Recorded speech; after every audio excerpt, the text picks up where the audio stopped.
Bonjour à tous, je suis Oreste Driagan, bienvenue dans Nepenthes.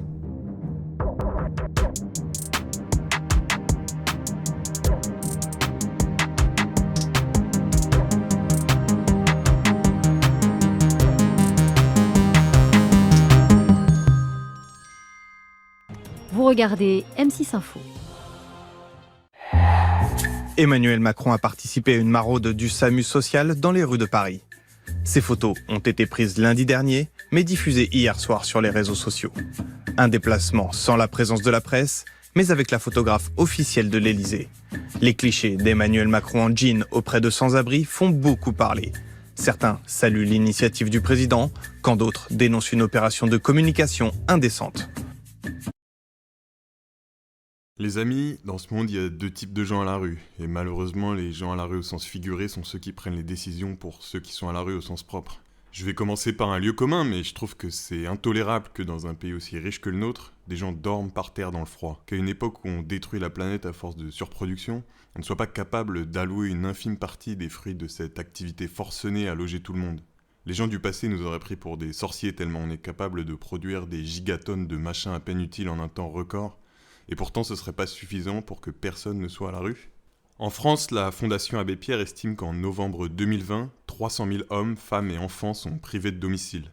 Qu'une personne meurt chaque jour à la rue, et ça pendant qu'une autre part faire une tournée dans l'espace pour satisfaire je ne sais quelle tripe égocentrique. Et qu'on fait tout pour rendre la situation difficile des SDF encore plus difficile. Et la situation ne fait qu'empirer. Allez savoir pourquoi, mais la France est la championne toute catégorie de l'absence de stats en ce qui concerne le sans-abrisme.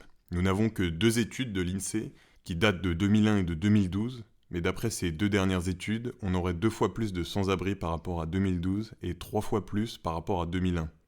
Avec le Covid et la crise économique larvée qui se profile, je vous laisse imaginer l'ampleur d'un désastre dont on n'a même pas les outils d'évaluation. Vous allez dire, c'est bien triste tout ça, mais qu'est-ce qu'on peut y faire ? Donner un logement à chaque sans-abri, c'est complètement irréaliste, non ? Et si je vous disais qu'un pays l'a fait et que le problème du sans-abrisme est quasiment résolu dans le pays en question ? Et j'ai bien dit résolu, pas on a réduit le nombre de SDF, non. Les SDF n'existent quasiment plus, disparus. Et pas dans des camps, ils sont chez eux bien au chaud. Et je vous pose la question, qu'est-ce qui est le plus irréaliste ? De laisser crever des gens à la rue ? De continuer à payer des solutions planchées qui ne résolvent jamais les problèmes à la racine ? D'ouvrir des centres d'hébergement d'urgence qui coûtent une fortune et qui reviennent à donner un poisson pourri à des crèves la dalle. Faut bien qu'ils mangent, c'est sûr, mais on peut faire mieux que ça, on doit faire mieux que ça. Chaque être humain a droit à une vie digne, même s'il a eu des difficultés un jour, même s'il a fait des erreurs dans sa vie, peu importe. Et un conseil, méfiez-vous des gens qui vous prétendent irréalistes ou idéalistes. Moi, mon expérience, c'est que les gens qui utilisent ces termes ne le font que pour masquer leur manque d'imagination et de curiosité. Ce sont des pangloss. Vous savez ce personnage dans le Candide de Voltaire, qui dit « le monde est le meilleur possible » face aux pires horreurs. Pourtant, des solutions pratiques, il y en a, et je vais vous le montrer. Et la réalité, même si vous n'êtes pas sensible aux arguments moraux, même si pour vous il n'y a rien que l'effet qui compte et pas la morale, sachez que la présence de SDF dans une communauté représente des coûts considérables. Les lieux d'accueil coûtent cher, les places d'hôtel, les constructions de centres d'hébergement, etc. Les soins d'urgence coûtent cher, les frais des travailleurs sociaux et des secours, les frais judiciaires et policiers aussi, qui sont entraînés par la présence de personnes dans des situations de détresse et de précarité considérables, d'addiction et de troubles mentaux non adressés. Tout ça coûte incroyablement cher. Une étude mentionnée dans un article du Guardian, mais malheureusement non citée, estime qu'on réduit de 15 000 € annuels par personne les frais occasionnés par la présence des sans-abri en les logeant. 15 000 € fois 300 000 personnes, ça fait 4,5 milliards de frais annuels invisibles liés au sans-abrisme en France. En fait, c'est probablement complètement sous-estimé parce que la France a dépensé 4 milliards rien que dans l'hébergement d'urgence en 2018. Et si finalement le plus réaliste, même d'un point de vue budgétaire, c'était de loger inconditionnellement tout le monde le plus vite possible. Alors, quel est ce pays imaginaire dont je parlais qui a trouvé la solution à la question du sans-abrisme ? Saurez-vous le localiser sur cette carte ? Il s'agit bel et bien de la Finlande, qui est littéralement le seul pays de l'Union européenne à avoir réussi à réduire le taux de sans-domicile en Europe ces dernières décennies. La Finlande, c'est un pays qui ne connaissait pas vraiment le problème du sans-abrisme jusqu'aux années 80. Pays nordique avec une tradition social-démocrate solide, on y trouve des programmes universels d'assistance sociale, couverture maladie, chômage, Et même la santé mentale est couverte par la sécurité sociale. Je vais vous dire, moi j'y suis complètement favorable. La santé mentale, c'est la santé. Et 2-3 séances remboursées chez le psy, ça ferait pas de mal à tout un tas de vociférateurs terminalement en ligne et de boomers au cerveau dévoré par CNews et Facebook. Mais je m'égare. En Finlande, en 1987, on trouve dans le pays un peu plus de 18 000 personnes mal logées, soit 0,40% de la population. C'est beaucoup, mais le nombre est aussi élevé parce que la Finlande compte les personnes accueillies chez des amis ou de la famille comme des sans-domicile. Moi, c'est une caractérisation qui me paraît pertinente parce que c'est littéralement des personnes sans domicile fixe finalement. Mais en France, on calcule pas comme ça et ces personnes-là ne sont pas considérées comme des SDF. Comme vous pouvez le voir sur ce graphique que je vais expliquer pour les personnes non anglophones, la barre noire représente les personnes à la rue ou dans des abris de fortune. La barre grise, ce sont les personnes institutionnalisées dans des centres d'accueil et hébergement d'urgence. En blanc assuré, ce sont les familles sans domicile. Et en blanc, ce sont toutes ces personnes qui sont hébergées chez de la famille ou des amis. Comme vous pouvez voir, en 2019, le chiffre général est tombé à moins de 5000 et l'immense majorité est de la catégorie de ces personnes qui sont hébergées, c'est-à-dire des sans-domicile qui sont sans doute les moins précaires parce qu'ils ont encore des liens sociaux et des moyens de rebondir. Autrement dit, selon les standards français, il y aurait en fait moins de 1000 sans-abri en Finlande aujourd'hui. Vous vous rendez compte ? Moins de 1000 SDF pour 5 millions d'habitants. Nous en avons 300 000 pour 60 millions. Si on fait le ratio, nous avons 12 fois plus de population qu'eux, mais 300 fois plus de SDF. Alors, comment la Finlande a réalisé ce que le journal britannique The Guardian qualifie de miracle dans l'article que j'ai déjà cité ? Explication. Comme je vous le disais, le problème jusque-là relativement inconnu du mal-logement commence à émerger dans l'opinion publique finlandaise à la fin des années 80. On voit de plus en plus de gens dormir dans les parcs et à la rue, phénomène qui n'existait pas vraiment avant. La Finlande décide de lancer un plan de logement qui va s'étendre de 87 à 94. Il s'agit d'un plan classique qui repose sur une stratégie de réinsertion par étapes, dite de l'escalier. Cette stratégie vise à responsabiliser, entre guillemets, les SDF. Dans cette logique-là, vous suivez un long parcours qui va de la rue jusqu'au logement permanent, en passant par l'accès à des logements temporaires et conditionnés, la participation à des programmes de réhabilitation, qui ont pour but plus ou moins de mettre à l'épreuve les sans-domicile dans leur réinsertion. Réussir une étape du programme permet d'accéder à un logement plus durable, l'objectif final étant de retourner à un niveau de logement normal. Cette politique fonctionne relativement. Comme on le voit sur le graphique, les sans-abri diminuent déjà de moitié sur cette période. Mais à partir de 1994, la situation stagne. On a réussi à réintégrer uniquement les personnes les moins fragiles, les sans-abri de courte durée. On s'aperçoit pourtant que le modèle de l'escalier ne permet pas de résoudre les problèmes plus complexes et diversifiés que rencontrent les sans-abri de longue durée. Ces derniers représentent 45% des SDF. Rester à la rue pendant une période étendue, c'est perdre ses repères, sa vie sociale, le sentiment de sa dignité d'être humain. C'est aussi un risque accru d'alcoolisme ou d'addiction à des drogues dures et relativement peu coûteuses comme le crack. C'est des risques accrus d'avoir développé des troubles mentaux.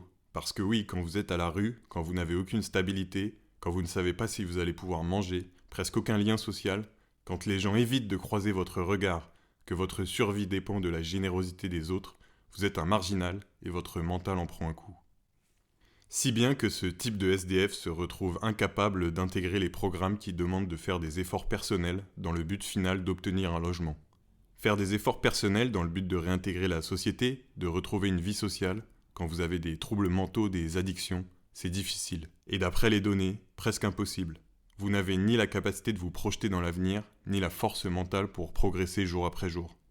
Autre problème, les centres d'accueil, les hébergements d'urgence, ce sont des solutions de logement de masse, des endroits de promiscuité, où les SDF n'ont pas accès à des moyens de sécuriser leurs affaires, où ils risquent de se faire voler le peu qu'ils possèdent. Alors beaucoup de sans-domicile n'y vont même pas. Face à ça, la Finlande réfléchit donc à inverser la logique de l'aide aux sans-abri. Et si au lieu de faire d'un logement stable la récompense d'un processus difficile, on faisait d'un logement assuré le socle solide sur lequel les sans-abri vont pouvoir s'appuyer pour accomplir ce processus. Quand on y réfléchit 30 secondes, ça paraît assez évident. Mais le problème, c'est qu'on a eu tendance, dans une logique contre-productive de responsabilité individuelle, à blâmer les SDF pour leur situation. On pense qu'ils en sont responsables et qu'ils n'ont qu'à se débrouiller après tout. Suffit de traverser la rue pour trouver un boulot, non ? On considère que si on veut bien les aider, ils vont devoir faire des efforts pour s'en sortir. Ils vont devoir mériter cette aide. Ce qui est, comme je le disais, contre-productif, contradictoire avec une stratégie efficace pour solutionner la situation des SDF de longue durée. Une nouvelle philosophie du logement d'abord, originellement intitulée « Un nom sur une porte », est développée en Finlande. Mais en fait, plus qu'une logique de logement d'abord qu'on a aussi en France, c'est en fait et surtout une logique de droit universel au logement, le logement comme droit humain. La Finlande lance ainsi un nouveau programme de logement à partir de 2008, le plan PAVO 1, qui sera perpétué en 2012 par un plan PAVO 2. Comme on peut voir sur le graphique, ce sont ces plans qui finissent d'éliminer le problème du sans-abrisme. D'ailleurs, l'objectif explicite de ces plans était bel et bien de s'attaquer aux sans-abri de longue durée et de supprimer définitivement le problème du pays. Ambitieux et pourtant réaliste, la preuve ils ont réussi. En quoi consiste cette nouvelle approche ? C'est d'une simplicité déconcertante. On fournit aux SDF, sans aucune condition, prérequis économique ni restriction dans le temps, un logement individuel privé et permanent, et un ensemble de services et de prestations sociales favorisant leur réinsertion. La différence fondamentale donc, c'est que les sans-abri sont logés immédiatement et sans conditions préalables. Mieux, les sans-abri ont même le droit de choisir le logement qui leur convient parmi les logements proposés dans le cadre du plan. Ils sont traités comme des êtres humains, avec des droits et des possibilités. Les services de réinsertion ne sont plus obligatoires, ils sont diversifiés et rendus plus flexibles pour s'adapter à la situation de chacun, sans jugement à l'égard des personnes. Les SDF sont simplement incités, en fonction de leurs problèmes, à intégrer tel ou tel programme, mais, et c'est le point crucial, l'accès au logement n'est pas conditionné à l'acceptation d'un programme de ce genre, de type programme de sobriété, anti-drogue, formation à tel métier, etc. On met l'accent sur la guérison physique et mentale, sans obligation ni pression. Et quand on traite les êtres humains comme des êtres humains, quand on cherche à les sortir de conditions difficiles plutôt que de les blâmer et les juger, qu'on leur donne un cadre stable, la plupart prennent les bonnes décisions dans leur propre intérêt. Et je vais vous dire, il n'y a pas de mystère. Pour vous donner un exemple de ce que ça signifie pour un sans-domicile de longue durée, j'ai trouvé dans mes lectures 2 témoignages de bénéficiaires du programme que je trouve très parlants. Un appartement signifie la sécurité. Maintenant, j'ai une maison dans laquelle rentrer. Je me sens important à nouveau, maintenant que je suis responsable de ma propre vie. Je suis quelqu'un à nouveau, je suis moi. J'ai le sentiment que je dois m'occuper de moi-même maintenant. Un autre bénéficiaire dit que l'opportunité qu'on lui a donnée n'a tout simplement pas de prix. Vous voyez, je n'ai rien du tout. Je suis sur le spectre autistique. Je crois que les gens sont mes amis et ils me la mettent à l'envers. On me l'a mise à l'envers beaucoup. Mais maintenant j'ai un endroit où vivre, c'est à moi. Je peux construire. Tout ça c'est bien beau, mais ça consiste en quoi concrètement ces plans PAVO ? Il s'agit d'un partenariat entre le gouvernement finlandais, les autorités locales et urbaines, et un ensemble d'ONG, d'associations à but non lucratif, de promoteurs et syndicats immobiliers, d'associations de lutte contre l'addiction ou pour la santé mentale. La gestion est claire, centralisée, lisible pour toutes les parties prenantes. Les nombreux outils de concertation, de programmation et de contractualisation des acteurs du logement d'abord prévus par la loi et destinés à mettre sous tension cette politique ne sont pas pleinement mobilisés, voire n'occupent qu'une place très secondaire dans la mise en œuvre du plan. Le service intégré d'accueil et d'orientation, acteur territorial central de la politique du logement d'abord, reste en situation de faiblesse par rapport aux autres acteurs qu'il est censé coordonner. En raison de facteurs tant structurels que conjoncturels, la mission qui devrait être prioritaire pour le logement d'abord, à savoir l'orientation des personnes sans domicile vers le logement, est celle qui l'exerce le moins bien. Oups, me suis trompé d'extrait, ça c'est ce que dit la Cour des comptes du plan français sur le logement d'abord. Le gouvernement finlandais a la chance d'être encore un gouvernement solide. Il dispose donc de son propre promoteur immobilier public pour construire les logements dont on a besoin pour appliquer le plan. Par exemple, pour la seule année 2018, le gouvernement va subventionner à hauteur de 21 millions la construction de logements et à hauteur de 13,6 millions les services publics divers afférents. Au total, les 2 plans ont représenté 250 millions de fonds publics. Ça vous paraît beaucoup ? Ce n'est rien du tout en réalité. En France, le budget cohésion et territoire représente 15 milliards d'euros, dont 78% vont dans les aides au logement et une infime partie, 300 millions, sert à développer indirectement et inefficacement le logement social. Nous avons donc les moyens, plus en un an que la Finlande n'en a dans l'intégralité du plan. Ils sont simplement mal utilisés. Si le programme a coûté si peu au final, c'est que l'argent a été employé à convertir les centres d'accueil et les abris pour sans domicile en lotissements spécialisés, en logements sociaux à l'intention des SDF. Dans les grandes villes, l'espace est rare et cher, et transformer des lieux existants et publics en logements a permis de réduire les délais et les coûts. En France, on pourrait aussi imaginer réquisitionner les logements vacants, qui ne servent qu'à la spéculation immobilière ou à la mise en valeur via Airbnb. Je dis ça, je dis rien. Hein. Ainsi, en 1985, la Finlande comptait 2121 centres et abris pour SDF. Il n'en restait que 52 en 2016. Dans le même temps, les lotissements soutenus par le programme social sont passés de 127 à 1309 sur la même période, et les appartements de location pour SDF, anciens SDF donc, de 65 à 2433. Les centres d'accueil ont donc été transformés en logements permanents. Ces logements sont en majorité confiés à une fondation, devenue une sorte de bailleur social quasi public, spécialisé dans le logement des SDF, la Fondation Y. Säätiö. Oh, c'était plus facile que prévu en fait. Y-Satio est donc devenu le 4e plus gros bailleur du pays en un peu plus de 10 ans. En gros, c'est un peu comme si le gouvernement français avait subventionné la Fondation Abbé Pierre, lui avait donné les infrastructures et les moyens pour loger, gérer et réinsérer les sans-abri.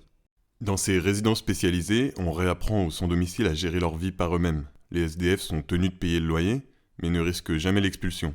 Tout simplement parce qu'ils payent le loyer avec leurs revenus, s'ils en ont, avec les diverses allocations dont ils disposent et dont l'accès est facilité par leur nouvelle situation, et si ce qu'ils touchent ne suffit pas, l'État paye la différence tant qu'on en fait la demande mois après mois. Je rappelle que même si vous êtes dans une situation de précarité extrême, ne pas payer le loyer peut être synonyme d'expulsion en France, y compris en HLM. En Finlande, ce type de situation ne peut tout simplement plus avoir lieu. Autre point crucial, les services pour améliorer la vie des personnes. J'ai évoqué la situation tendue dans laquelle se trouvent de nombreux SDF sur le plan personnel, au premier rang desquels les maladies, addictions et troubles mentaux. Le plan et les logements finlandais sont adossés à un ensemble de services sur la base de la participation volontaire. Il s'agit de services comme des cures de désintoxication, de suivi psychologique. Dans le centre Rukila, à Helsinki, on trouve ainsi 7 travailleurs sociaux pour 21 habitants. Ces assistants sociaux vont aider pour les tâches quotidiennes. Faire la paperasse, s'inscrire à des études, une formation pro, trouver un boulot. Ces travailleurs sociaux organisent aussi des activités et des jeux en communauté pour faciliter la création d'une vie sociale. Mais aussi réapprendre des gestes du quotidien oubliés après des années à la rue. Faire la cuisine, le ménage, gérer son budget. C'est aussi l'occasion pour ces travailleurs sociaux de détecter d'éventuels problèmes dont souffrent les ex sans domicile, par le dialogue. C'est tout un travail d'accompagnement nécessaire, parce qu'un logement est un socle, mais ne suffit pas forcément à redevenir un esclave de la société, de retrouver une vie normale. Et pour finir, un élément secondaire mais qui est plus important qu'il n'y paraît, la Finlande a des mesures d'urbanisme strictes pour limiter la ségrégation sociale. Chaque quartier est légalement composé de 25% de logements sociaux, 30% de logements privés subventionnés et 45% de logements strictement privés. Les promoteurs publics font en sorte qu'il n'y ait pas de différence visuelle entre les logements sociaux et les logements privés. L'implication de l'État permet donc de limiter certaines tendances de ségrégation sociale, de gentrification et d'expulsion des plus pauvres en marge des villes, disons dans des banlieues et des villes nouvelles en périphérie, si vous voyez ce que je veux dire. Je rappelle qu'en France, beaucoup de maires préfèrent payer l'amende que d'avoir les 20% de logements sociaux imposés par la loi. Moi, m'est avis que l'État devrait les construire tout seul comme un grand, ces logements sociaux, mais en ces temps de néolibéralisme avancé, il paraît que ce serait un peu vulgaire. Bon, et bien voilà, je crois que j'ai fait le tour. Vous savez maintenant comment la Finlande a tout simplement éradiqué ou presque les sans-abri. Donc 4 points principaux, la construction de logements par l'État et les collectivités, les allocations sociales pour assurer le logement de tous, le service à la personne efficace et une politique de mixité urbaine. Si vous voyez quoi que ce soit là-dedans qui soit infaisable en France, prévenez-moi. D'ailleurs, vous l'aurez sans doute compris, mais je n'ai pas une très grande admiration pour ce qui est fait en France. Pourtant, depuis 2017, la France a elle aussi son plan quinquennal pour le logement d'abord. Je l'ai lu et je dois dire que je suis pas très convaincu. Le plan français a 2 différences fondamentales qui font qu'on ne peut pas vraiment le qualifier de véritable projet de droit au logement universel. Premièrement, l'État n'investit pas directement dans la création de logements sociaux à destination des SDF. Il le fait indirectement par le PLAI, le prêt locatif aidé d'intégration. Alors je suis pas un expert de ce que c'est, mais de ce que je comprends, ce sont des prêts que les promoteurs immobiliers et les bailleurs sociaux peuvent demander.